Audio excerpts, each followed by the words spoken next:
Sitorus. Saya berasal dari kelas 10-6. Di sini saya ingin menjelaskan apa itu pencemaran air.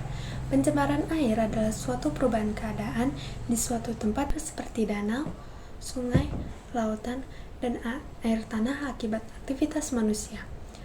Seperti yang kita ketahui, pasti ada beberapa penyebab kenapa terjadinya pencemaran air.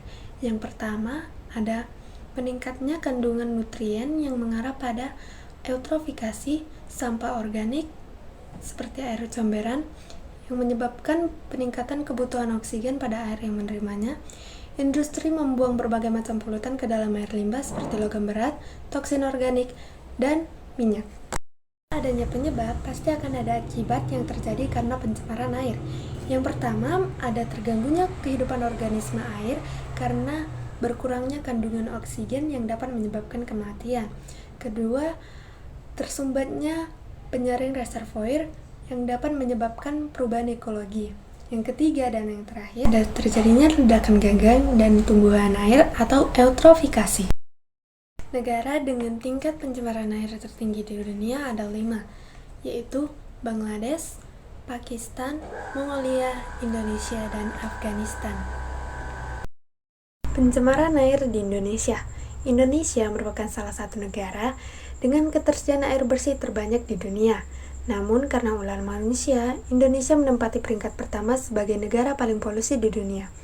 Polusi air di Indonesia disebabkan oleh berbagai sumber termasuk pembangkit listrik dan pabrik bahan bakar batu atau minyak. Sumber pencemaran air. Yang pertama ada limbah industri. Pembuangan limbah seperti logam, minyak, dan bahan kimia ke dalam sungai. Yang kedua ada limbah domestik. Pembuangan limbah seperti air comberan dan sampah rumah tangga. Dampak pencemaran air. Yang pertama kerusakan ekosistem, 2 gangguan penyakit, 3 kerusakan infrastruktur, dan yang keempat dampak ekonomi. Ini adalah contoh kasus pencemaran air Sungai Citarum di Jawa Barat yang tercemar oleh limbah industri dan domestik.